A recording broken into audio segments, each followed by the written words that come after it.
crescer a mente. A vida é uma pequena semente. Este calor ardente, de repente um frio rompe a barreira de um país tropical. A insensatez toma conta da cidade animal. Exagero, desespero, realidade sublime, as raias estão gastas. Quantas vidas foram jogadas? Essa é a gíria que rola na periferia. Pessoas com a mente fria, a morte silencia meus inimigos. Estava tatuado na perna daquele meu amigo. Mente inválida, massacrada e surrada. Beleza, eu sou o DJ Rafa Santoro, eu sou produtor musical, escritor, editor, arte educador, tenho um ponto de cultura chamado Caminhos Audiovisuais. Estou no hip hop há 43 anos, comecei como dançarino de break, depois fui DJ, sou DJ até hoje, mas com menos frequência, mais em shows, né, do que tocando, mas estou sempre tocando por aí quando me convidam. Já fui durante 7 anos DJ residente, né, então trabalhei muito na noite também, mas me concentrei na produção musical, principalmente na cultura hip hop. Sou engenheiro de som e tenho 150 discos, álbuns produzidos na minha carreira, documentados, tá? E é isso, estou aí na luta e sempre acho que ainda tenho muito que dar. Bom, como eu disse, eu sou de uma geração que começou no hip hop através do break, né? E foi através do break eu comecei a dançar, eu tinha 13 para 14 anos. E foi assim que eu fiz amizade com várias pessoas que também dançavam break. Tive a minha crew, chamava de breaks, a gente participava dos concursos. E é uma geração do início dos anos 80 que depois foi migrando para outros elementos do hip hop, né?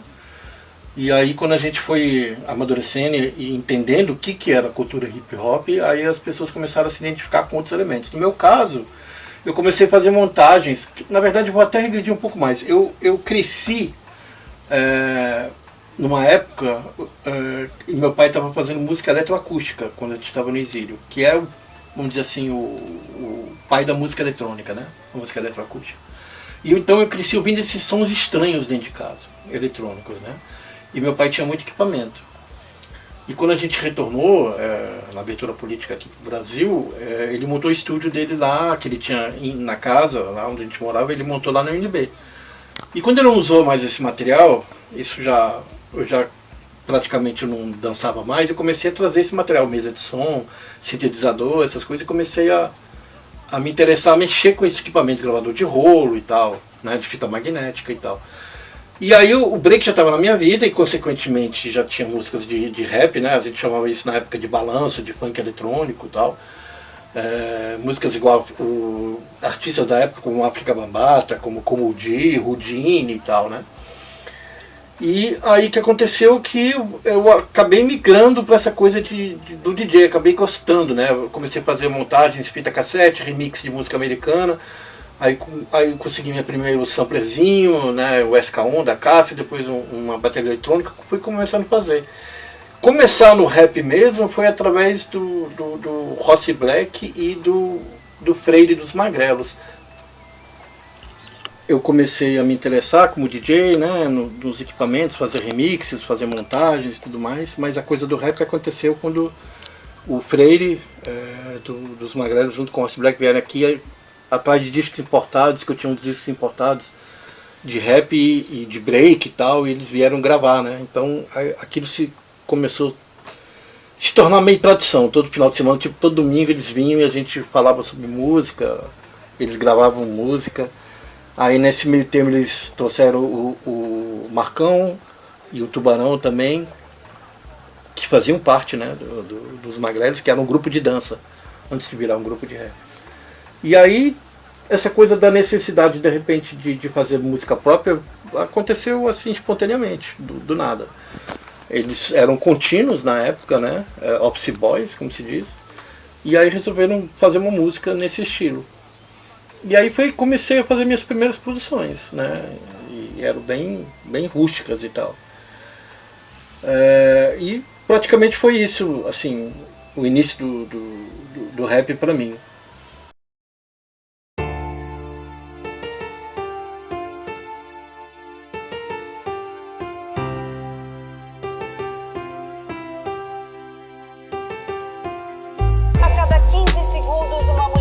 perdida no Brasil. E a realidade não é nem um pouco cor-de-rosa. A cada ano, 2 milhões de mulheres são espancadas por maridos ou namorados. Hoje, meu amor veio me visitar e trouxe rosas para me alegrar. E com lágrimas pede pra voltar. Hoje, o perfume eu não sinto mais. Meu amor já não me bate mais. Infelizmente eu descanso em paz. Só explicar um pouco o contexto. Do final dos anos 80 para 90 houve uma mudança muito grande, né, de como se fazia rap, né? Música. Era mais batidas eletrônicas, mesmo que eram feitos na MPC e tal, e na SP 1200, mas eram sons mais eletrônicos. E aí começou a se usar muito sampler, não só para fazer a base melódica, mas também para fazer o timbre. Começou a se usar muito breakbeat dos anos 70, e se pegava as batidas, se fazia as edições do bumbo e da caixa, e mudou, né? O formato começou a vir um som mais sujo, vamos dizer assim, né? Eu lembro até hoje que quando eu comprei o primeiro disco do Eric B. Rakim, ele veio nessa ótica, e eu achei horrível na época. Tipo assim, eu coloquei o disco, joguei do lado, porque eu estava ainda nessa coisa da parte eletrônica, né? Só sei que depois de 3 meses eu beijava o disco. Ah, que disco maravilhoso. Fui entender, demorei assim um pouco para entender a coisa. Mas a gente não tinha computador, né? Então nessa época era tudo via MIDI, e eram vários equipamentos separados. Você tinha que ter uma mesa de som onde, por exemplo, o som do teclado e o som de um módulo de teclado ou do sampler, o som deles saíam para a mesa, e tinha um sequenciador, que era um tipo de computador, que se ligava via MIDI todos os equipamentos. Na hora que você dava um play, todos eles disparavam juntos, né? E então eu tinha esse MMT8 da Lesis, né, que tinha que era a minha cabeça, e eu ligava via MIDI, essas coisas todas. Eu não tinha o sampler ainda.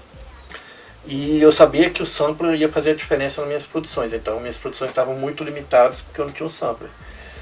Quando eu consegui a bolsa para fazer engenharia de som nos Estados Unidos, o dinheiro que eu tinha para me sustentar lá por uns 3 meses, eu sabia que eu fiz o cálculo que se eu não gastasse o dinheiro do almoço, economizasse o dinheiro do almoço, eu conseguiria comprar um sampler usado, e não era nem daqueles que todos os grandes profissionais usavam, que era a Kai, era da Holland.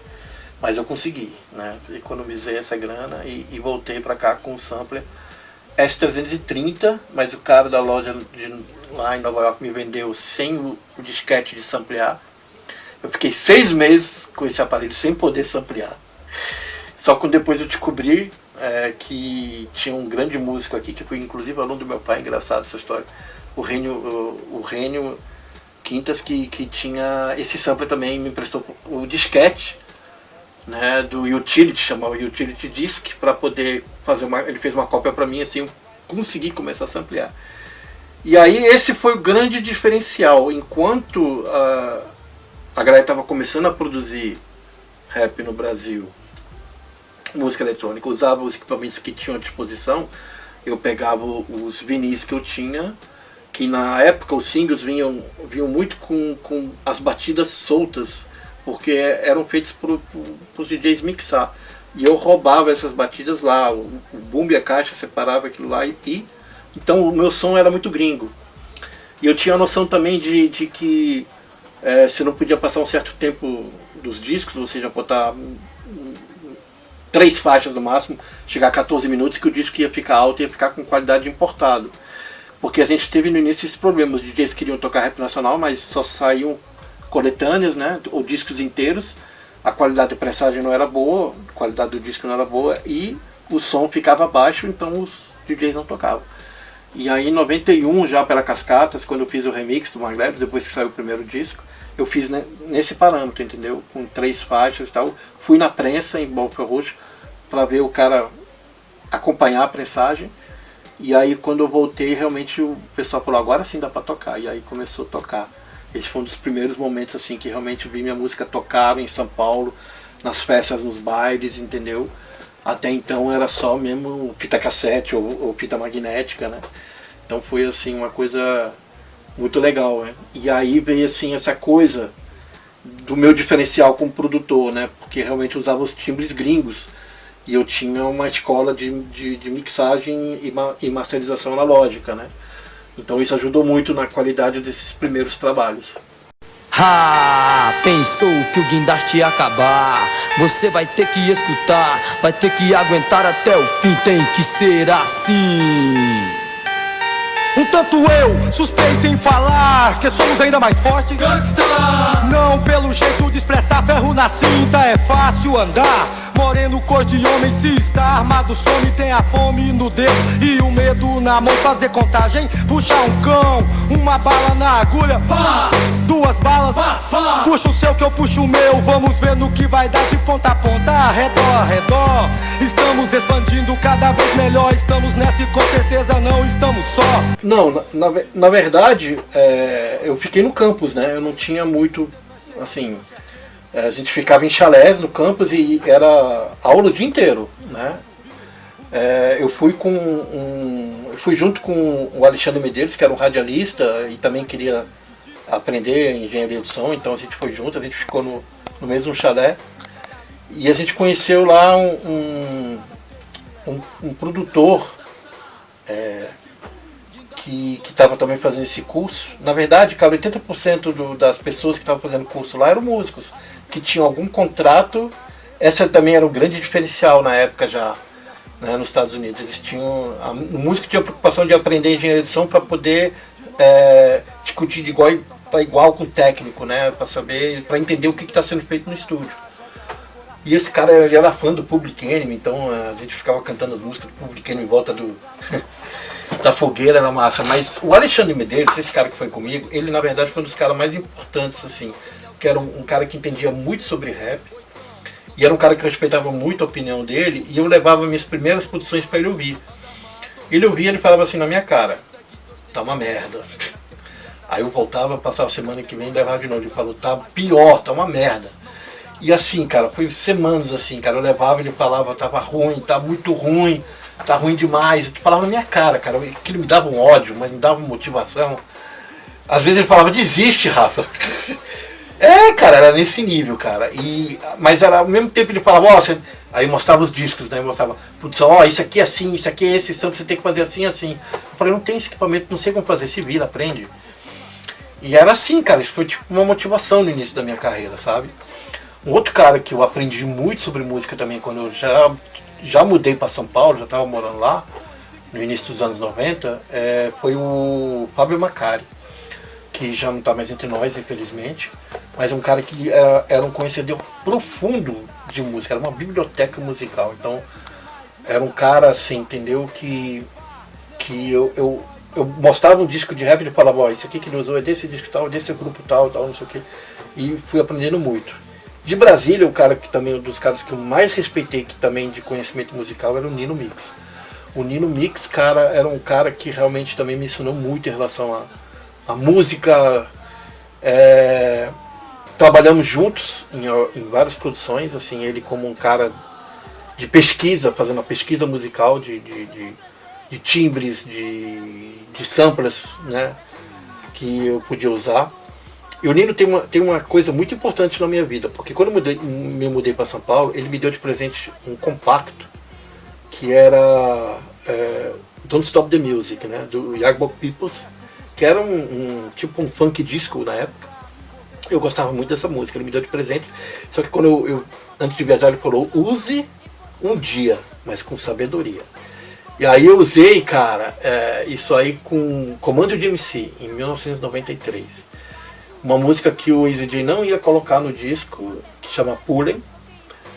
Aí quando ele cantou pra mim, ele falou, tem uma música aqui, mas eu acho que não é legal, que não vai pro disco. Canta aí pra mim. Aí ele cantou. Veja bem, gente, nessa época a gente produzia do zero, tá? As pessoas vinham com a letra escrita, às vezes nem escrita, vinha na cabeça, cantava na sua frente, você começava do zero. Não tinha internet, não tinha uma referência. Às vezes o cara cantava em cima de um disco de gringo. E aí você tinha que fazer uma coisa totalmente diferente, brasileira, né? Então era tudo muito do zero. Aí ele cantou essa capela pra mim, aí na hora veio o compacto. Aí eu botei o compacto, ele cantou em cima, eu falei, eu vou usar esse samba. E aí, Pulem foi um dos maiores sucessos meus como produtor e foi o maior sucesso do Comando MC na época, em 1993. Então só um pouco assim, resumindo as histórias de produção. E nada disso com computador. Fui começar a usar DAWs, computadores, na virada do século, em 2000, por aí.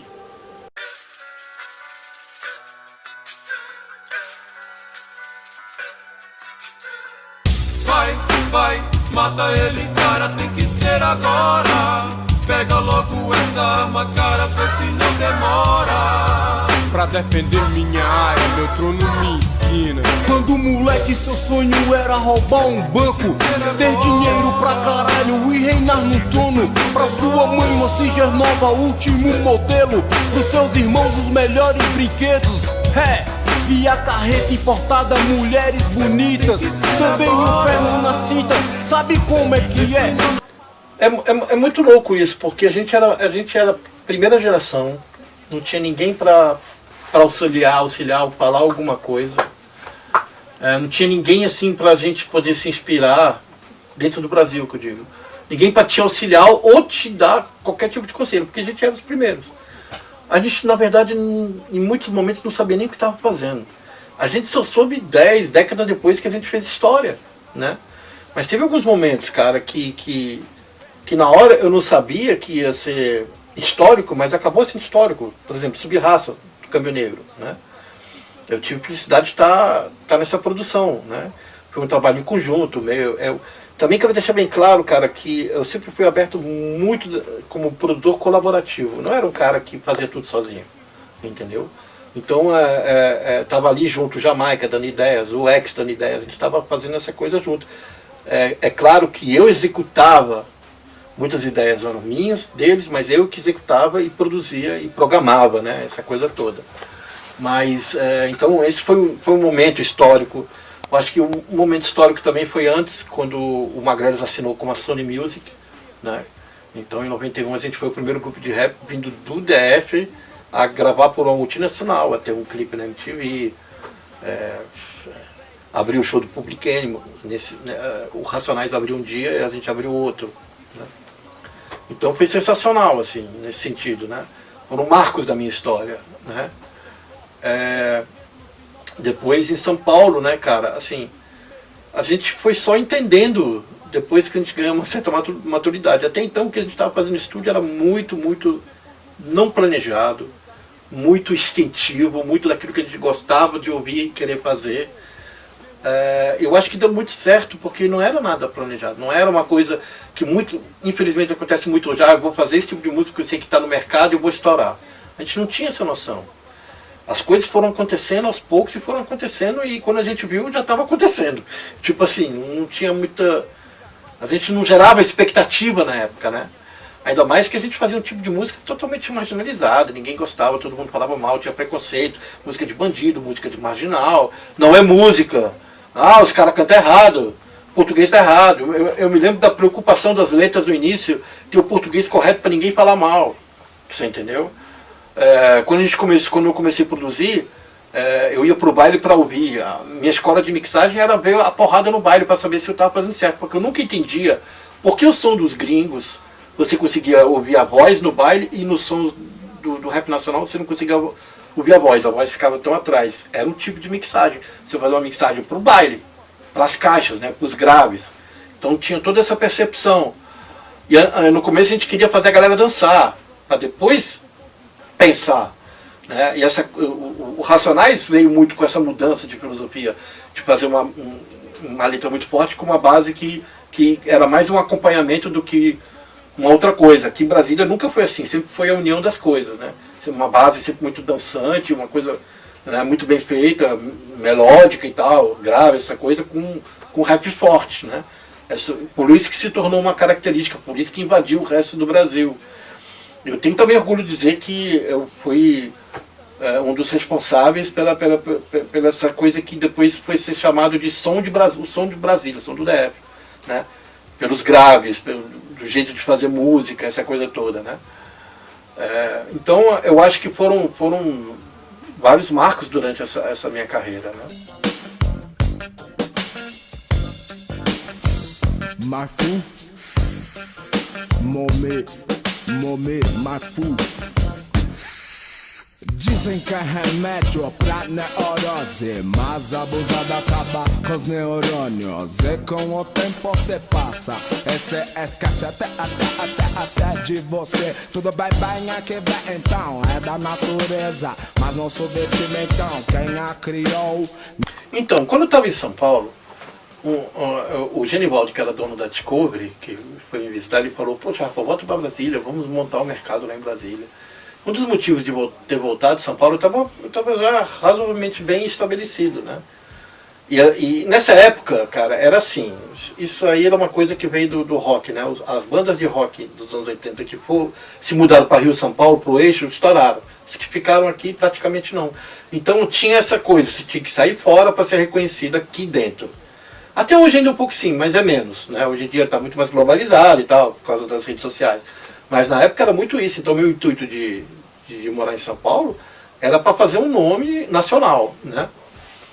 E o que aconteceu é que essa volta do mercado teve várias pessoas responsáveis para trazer essa qualidade. Uma delas foi as capas de disco, os fotógrafos, as músicas em si, a produção, mas principalmente o estúdio. A gente fez nos anos 90 todos os nossos trabalhos no Estúdio Zen, que era o melhor estúdio do Brasil, um dos melhores do Brasil. Ele tinha mesa Soundcraft lá, entendeu? Os melhores microfones Neumann, tinha o melhor equipamento que os gringos usavam. Daí era a diferença. Só que eu sabia manipular e usar esse equipamento, sabia que microfone usar, mixar nessa mesa, porque eu tinha todo o conhecimento que eu tinha feito, porque eu tinha estudado para isso. Então esse era o diferencial, né? E o que acontece é que a gente trabalhava de meia-noite às 6 horas da manhã, porque não era um horário comercial para poder ser mais barato. E sabe quantas horas a gente tinha em estúdio para fazer um disco inteiro? Era 60 horas, era a média. Quando a gente tinha 100 horas, a gente ficava felizíssimo. Isso porque a hora era mais barata ainda, mas era de meia-noite às 6. Então o técnico ficava lá só para dormir. Eu ficava lá no estúdio fazendo as coisas todas. E já a mesa já era automatizada, né? Tem um técnico lá que até um dia se encontrou comigo na noite assim e falou: Rafa, tem que te contar uma história. Eu lembro que você abaixava os canais, aí você mexia num canal, e depois você fechava, abria outro, e cada vez que você abria, mexia na equalização e tudo mais, eu falava: esse cara tá doido, ele tá estragando aquele timbre, como é que é, não sei o quê. Mas depois quando você subia tudo, ficava tão do caralho, cara, que eu não entendia. Falei: pois isso era uma técnica, porque eu já sabia, porque eu era o produtor, eu já sabia o que eu queria de cada música, porque quando eu comecei a produzir, eu entendi, cara, que eu já, na hora de começar, eu já colocava uma meta no final, tipo assim, eu tenho que chegar nesse resultado, entendeu?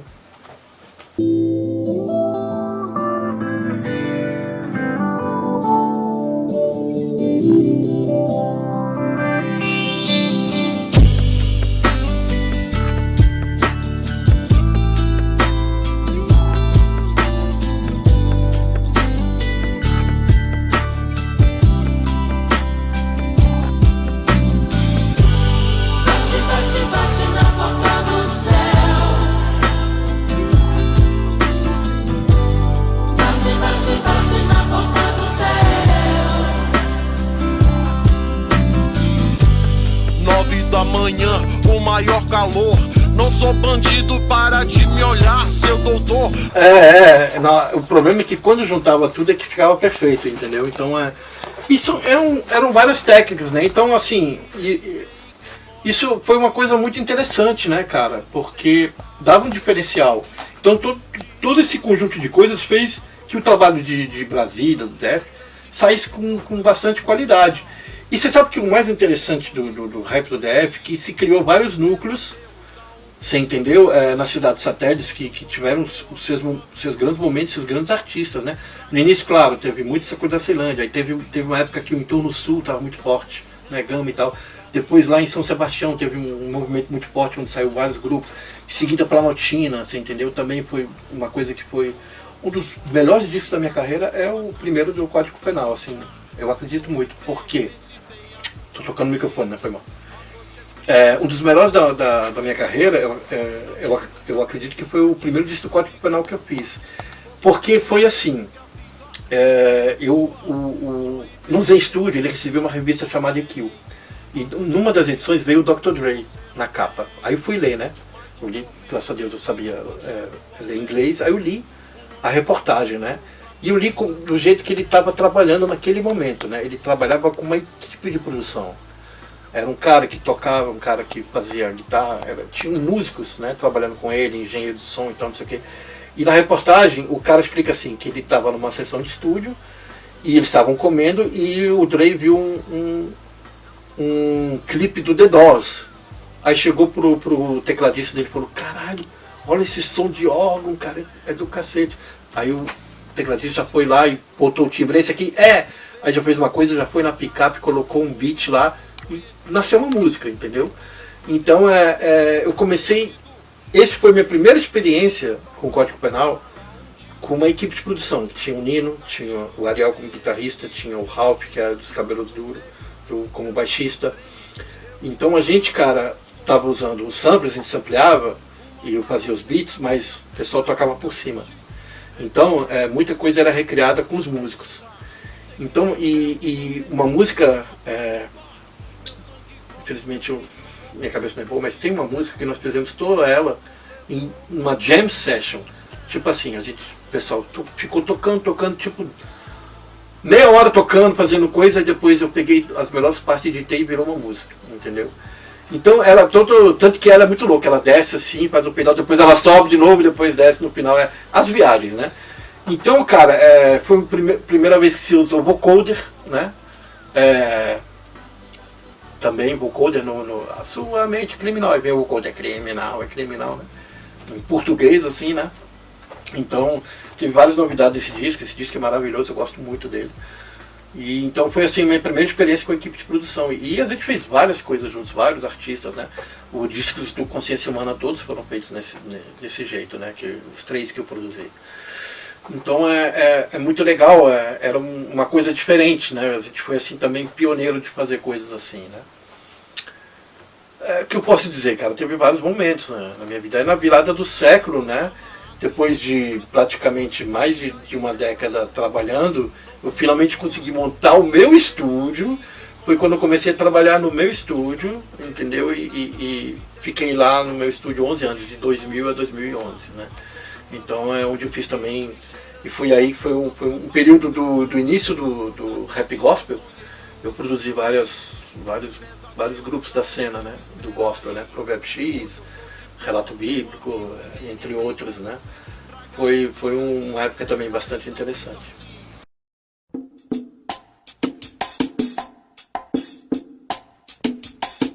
Eu queria ver o sol nascer, mas não do jeito que eu vejo. Ver o orvalho das folhas caindo e o sol surgindo do lado leste, onde a natureza com tão pouca beleza promete dias que muitos não se esquecem. Mais um dia amanhece. CH, HC, WD, Preto Aplique e Adriano. E é assim que chega. É HC que chega. Tem menos crime, o negro. CH que chega.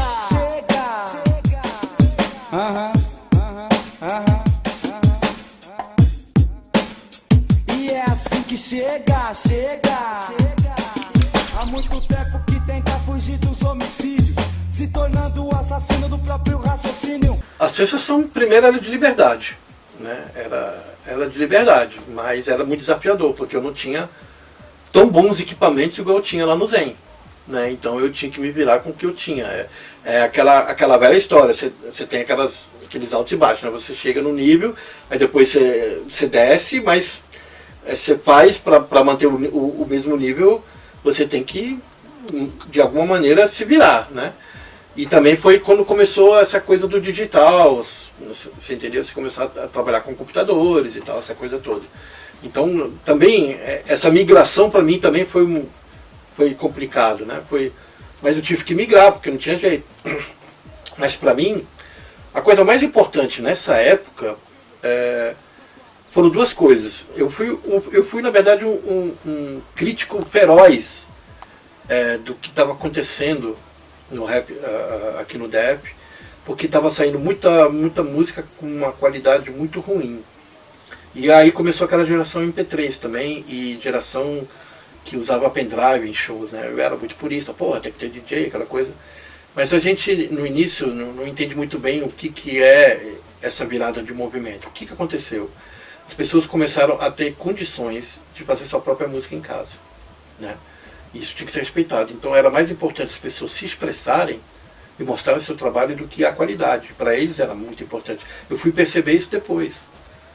E as letras eram muito boas, eram diferentes. E também a gente ficou, por exemplo, uma década aprimorando o flow, como se diz ontem, a levada, fazer speed flow muito rápido e tal, não sei o quê. Mas até então o nosso público majoritariamente não era um público do rap, era um público de outros grupos. Pessoas que entendiam do rap ou eram grupos de rap, né? Aquela galera que quando você canta fica ali embaixo ali, só esperando você errar. E nessa virada, essa galera que começou a fazer sua música, se expressar e não ter qualidade porque não tinha estúdio, que estava fazendo tudo em casa, era uma galera que precisava se expressar. Só que não tinha um resultado final de qualidade. Eu fui entender isso depois. E aí começou uma nova missão. Não, peraí. Traz esses grupos pra cá que são bons pra caralho, deixa eu produzir, deixa eu dar qualidade pra eles, né? A Atitude Feminina praticamente foi uma coisa assim também. Quando eu comecei a trabalhar com eles, eu somei num grupo que já tinha um grande nome, mas precisava de uma qualidade profissional. Então foram muitas coisas assim nessa época, né, de investimento, de ajudar grupos que precisavam realmente de um toque mais profissional.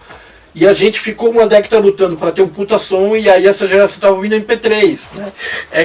Também foi complicado para a gente nesse sentido. Né? Mas você tinha que entender. Então nessa virada a coisa mais importante foi que o pessoal diminuiu um pouco o BPM e também diminuiu a questão do flow, cantando as histórias, as coisas num ritmo um pouco mais devagar. Isso criou público. Por que eu estou dizendo isso? Porque o público começou a cantar junto, porque conseguia cantar. Então veio toda uma geração que fez uma formação de público, cara. Essa formação de público foi importante, porque as pessoas iam pro show e cantavam as músicas. Coisa que na minha época não rolava isso. Ninguém cantava sua música, você entendeu, cara? As pessoas gostavam, pulavam e tal, mas não cantavam, não decoravam a letra. E as letras eram escritas de uma maneira, você entendeu, que as pessoas conseguiam cantar. Isso foi um fenômeno muito interessante. Até 2010, né, essa década de 2000 até 2010, foi muito isso, que depois aí começou a ficar mais digital, e começou a vir mais crunk, DJ soul, e depois o trap em si, e aquela música mais estilo, vamos dizer assim, mais pop, mais K-pop, esse tipo de coisa assim, veio começando mais daí pra frente. Mas até então se criou um público, né, cara? Isso foi uma novidade também pra mim. E foi muito interessante essa década, né? E aí, cara, de lá pra cá, eu comecei, de 2006 pra frente, comecei muito a trabalhar na parte social, né? Do hip hop, né? Com ponto de cultura, criando núcleo de hip hop em projetos sociais, principalmente no norte, em Boa Vista, em Porto Velho, ajudando o Ponte de Cultura a criar montar seus estúdios multimídia. Eu comecei a trabalhar nessa outra frente, né? Formando galera em edição de vídeo, em edição de áudio, em produção. E isso também foi um momento legal, entendeu? Eu nunca parei de produzir nem nada, mas comecei a me dedicar mais a esse lado, né? Eu acho que chegou uma hora na minha vida que eu tinha que contribuir por tudo que contribuíram, assim, tinha que dar de volta, né, para a comunidade aquilo que a comunidade deu para mim, né, nos anos todos.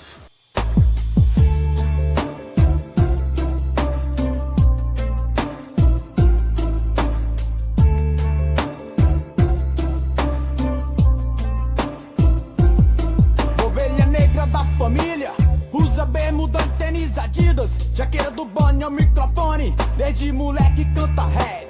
Fica hipnotizado com DJ que faz squash, back to back. Diz pra todo mundo que teve sorte, porque Deus colocou Cara, eu acredito muito de poder ter uma carreira estável, né? Eu sempre falo isso nos meus workshops. Cara, você está preparado para estar no topo, mas também está preparado para estar de volta do lugar que você veio, porque é fácil entrar no mercado, difícil é permanecer nele. Você entendeu? Então, você quer buscar o topo, beleza, mas e aí? Dali para frente, ou você se mantém, ou então você vai cair. E aí nem todo mundo que cai consegue se relevantar. Conheço muitos. Entendeu? Conheço muitos produtores, muitos estúdios que começaram, tiveram seu ápice e desistiram. Então eu sempre prezei de não ser aquele cara de ter uma carreira que faça isso, mas sempre tá ali. Sempre ali aparecendo, sempre tá. Não precisa estar aqui, nem aqui. Ali no mediano ali, fazendo suas coisas aparecendo, estando nos momentos certos, você entendeu? Na medida certa. Ter esse equilíbrio é que é difícil, cara. Entendeu? Eu consegui de alguma maneira fazer esse equilíbrio. Mas eu sou uma pessoa que consegue ter esse equilíbrio por duas razões. Não só a resiliência, mas eu não paro de estudar. Eu nunca parei de estudar. Eu nunca parei de me formar. Eu nunca parei de me atualizar. Né? Então, para quem está assim, nessa mesma profissão, você vai entender que você vai ter aquele seu momento que você vai ser muito solicitado, você entendeu? Que vai ser seu ápice e tal, vai estar num ápice de criatividade, mas tem uma hora que isso vai cair um pouco. O que você tem que fazer é que isso não caia de vez. Você conseguir chegar que fique ali e continue. Se você quer realmente ter uma longevidade na sua carreira. Infelizmente a gente vive num mundo da arte descartável, né? E se manter, eu estou no hip hop há 43 anos, tudo bem, contando no break, mas eu estou produzindo desde 1988, cara. Então é mais de 30 anos, saca? Então é muito tempo mesmo. E eu atravessei a barreira das gerações para isso, mas o principal é isso que eu falei, conseguir manter o equilíbrio de estar sendo relevante de alguma forma sempre. Eu trabalho hoje com antiga, média e nova escola, vamos dizer assim, entendeu? E tentar estar em projetos que você consiga ajudar a nova escola, você entendeu? E de alguma forma, cara, isso me fez ser conhecido também para as novas gerações, né? Eu fiquei bastante impressionado com o último projeto meu, Hip Hop Sem Fronteiras, como tem gente da nova geração que veio produzir aqui comigo, que foi escolhido pelos jurados e tal, que conhecia meu trabalho, conhece meu trabalho, né?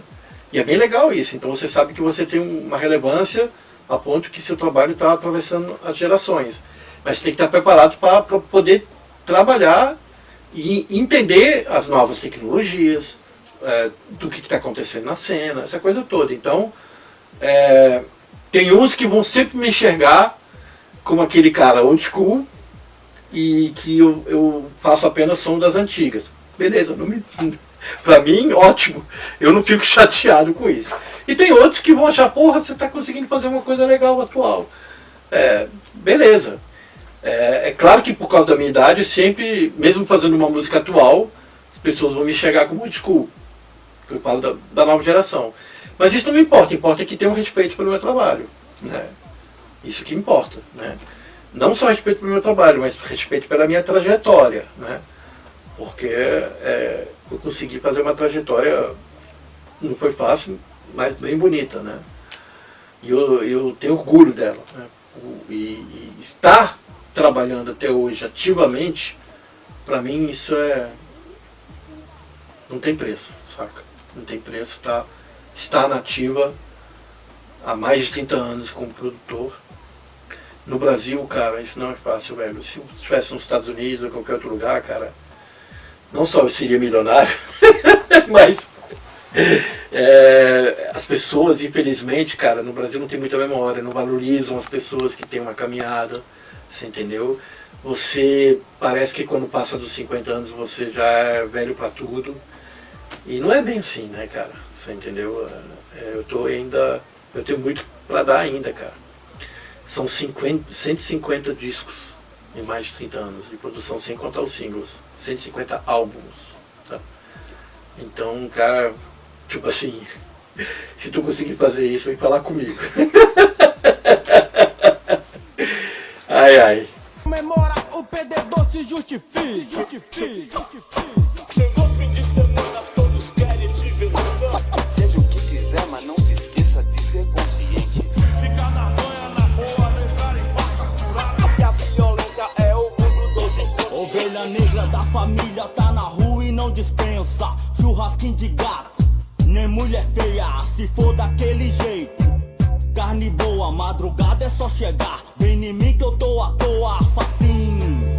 Dá um toque pro neguinho, aponta a direção, vou te seguir. Eu tô daquele jeito, você sabe qual é. Pouca grana, muita sorte, seja o que Deus quiser. Sem carreta, moleque, é longe sua quebrada. Pra colar vai ser ruim, mas tô dentro da parada. Não importa, maluco, se chove canivete. Irmandade é parceria, compromisso, um teste. Jogo do Flamengo, o seu aniversário. Domingo eu tô aí, prepara o churrasco muito